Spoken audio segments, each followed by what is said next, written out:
You know, when I'm home, I don't listen to music because I spend so much time writing it. And I just listen to the sounds around me.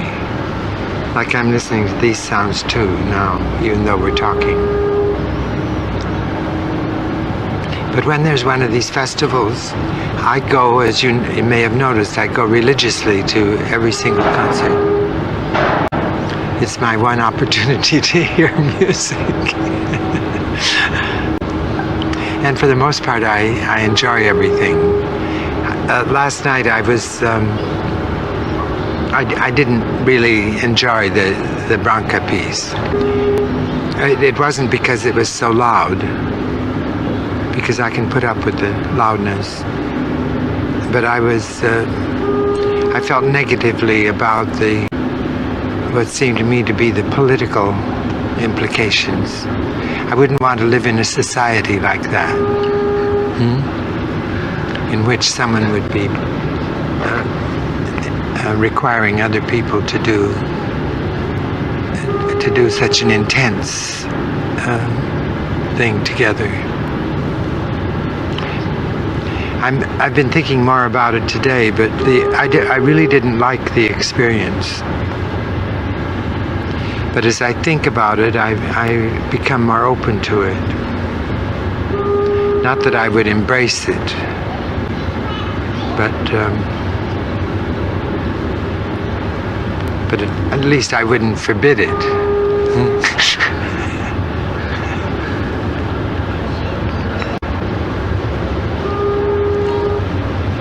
But this shows how wide and how changed our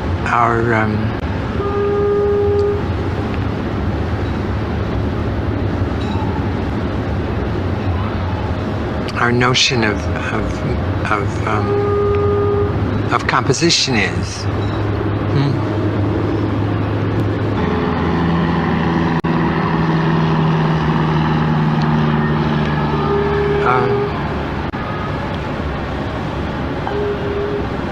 Well, I have some difficulty with it.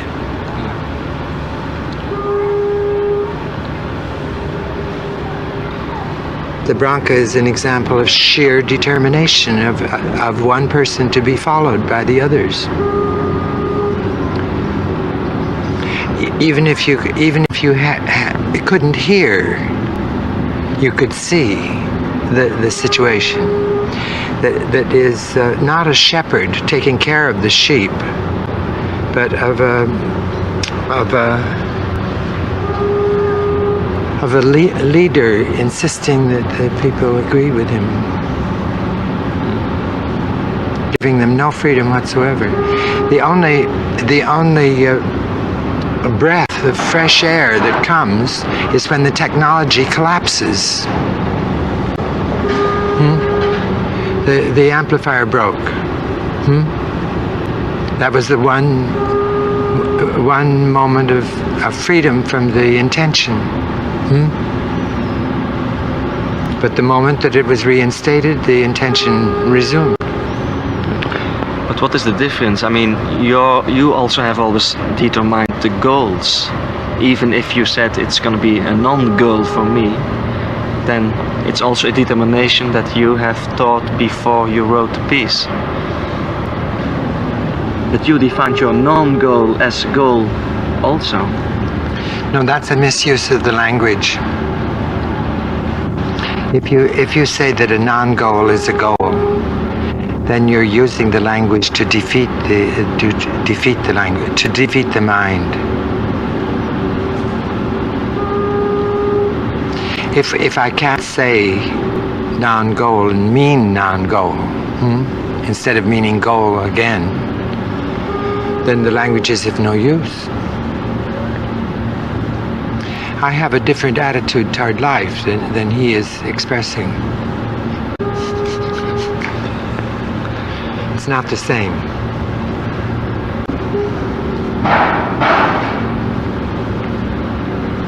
But we can both live.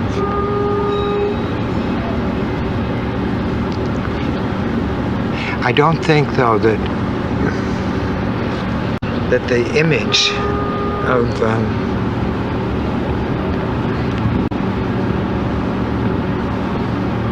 of that power and intention and determination would make a society that I would want to continue living in.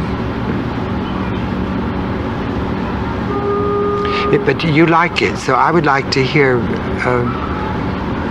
more what is good about it. Would you want to live in such a society?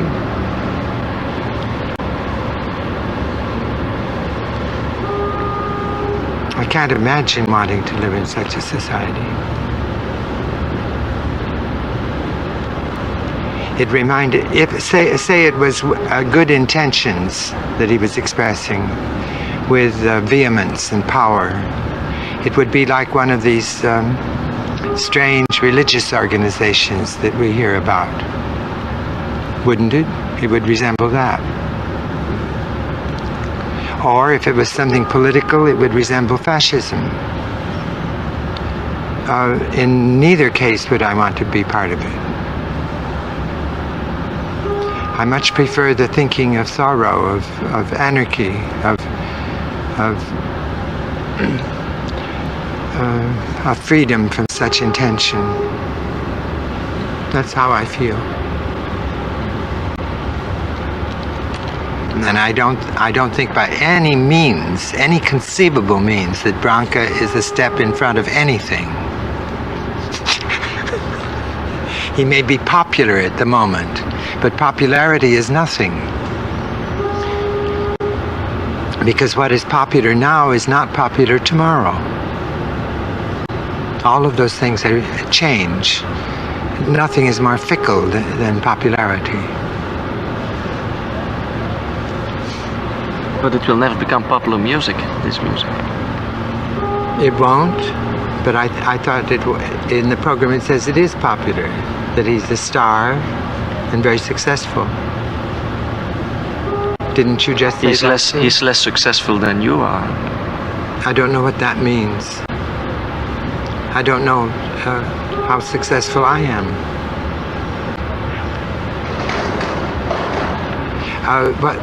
What I'm doing now is trying to find the next piece which I'm to write, and so far I haven't succeeded.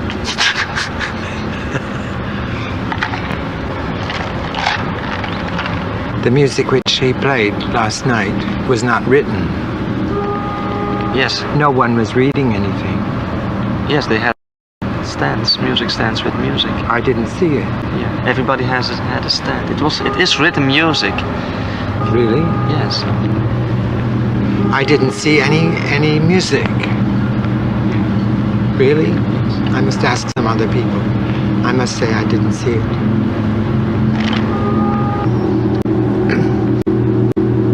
David Tudor's music now has to have David Tudor with it, otherwise it doesn't get played. And I think Branca is the same way. It has to have Branca. Laurie Anderson has to have Laurie Anderson. My music is quite different. I don't have to be present. There has been a time also in which composers said and wanted to stay as close as possible with their own music. Like the troubadours of the Middle Ages. Well, that's what these people are like. It's a return to the Middle Ages. But with the use of modern technology. In fact, it's the modern technology that makes it Moyen Age. Because they make circuits and so forth, upon which they become habitually dependent. And if the circuits don't work, don't function, the music collapses.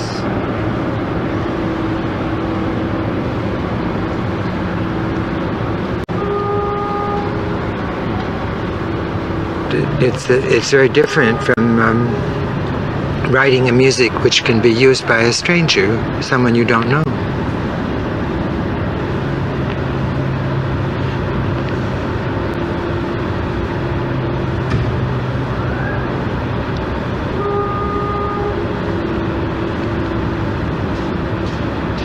Or or at least you cut the, what's it called, the cord that connects us to the mother. In Flemish it's called the navelstreng. Yes, at least to cut that.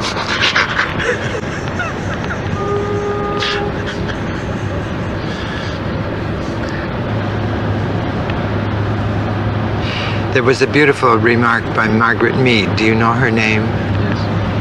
I knew her, and she said that now that we live longer than we did, that there's no reason why we should continue doing the same thing all the time.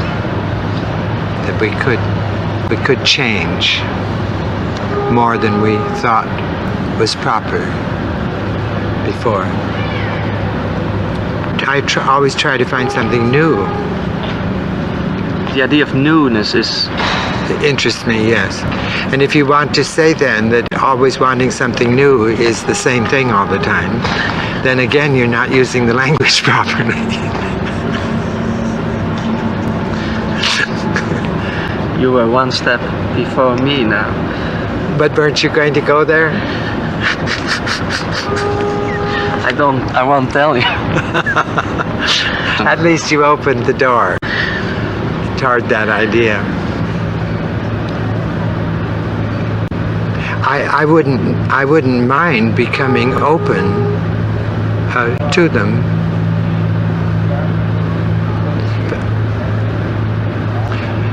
And that's why I say every now and then, can you tell me what it is that really interests you about it?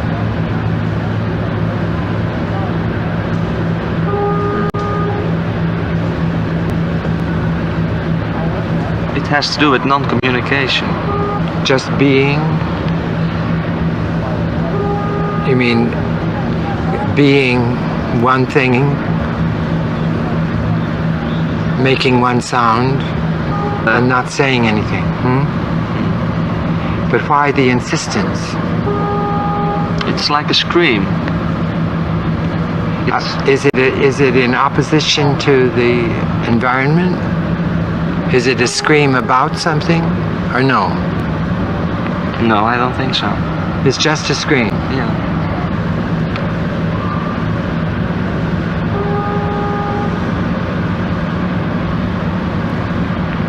It's hopeless. Hopeless? You mean because it's an end in itself? Yeah, it's only about energies. It's an accumulation of energies without content, without dialectics in it, without communication, without feedback.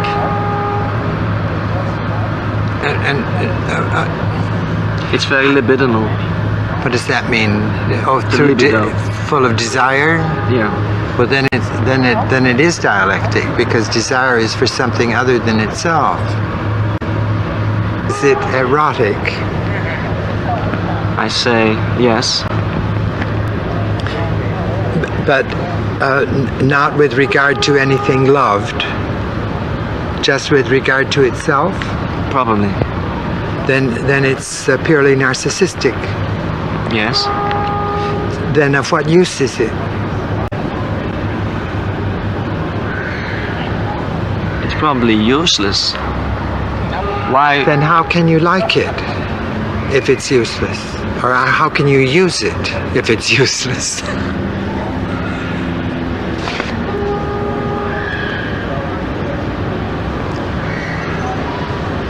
I find it then terrifying. But you don't.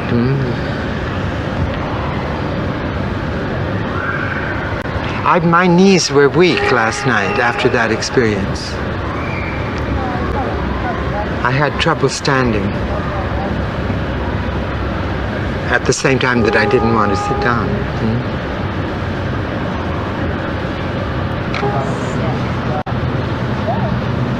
It's like a reflection of the sunshine on the building or something.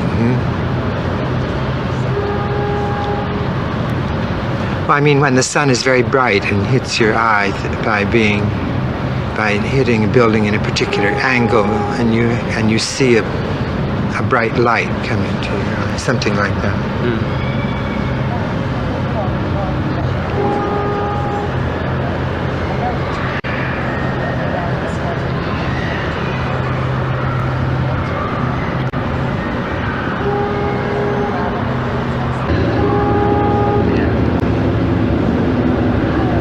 you were talking about the difference between using power and intelligence in music. Yes.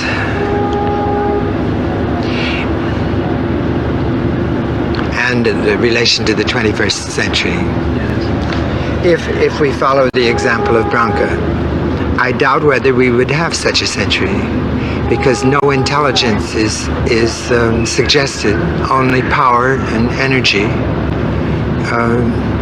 We would more quickly, by those means, end ourselves even in the 20th century than get to the 21st. That's the sort of thing we're doing, actually. If I say not by we now, the nations.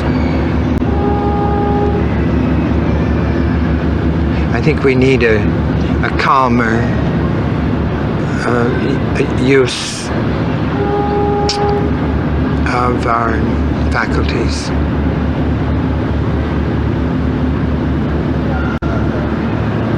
One of the things I dislike most about European music is the presence of climaxes. And what I see in Branca, as in Wagner, is a sustained climax.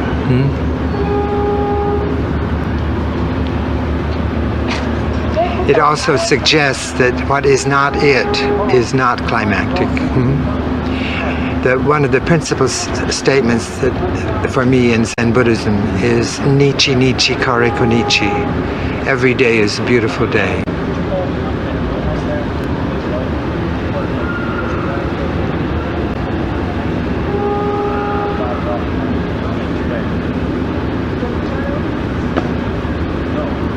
To be able to move one's attention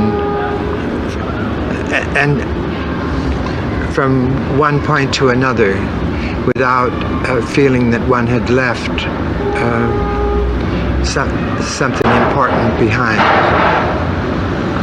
is the feeling which I enjoy having and which I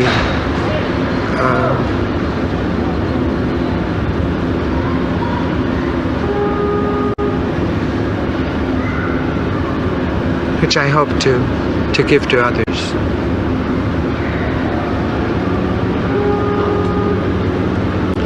So that each person can place his attention originally rather than in a compelled way or in a constrained way. So that each person is in charge of himself.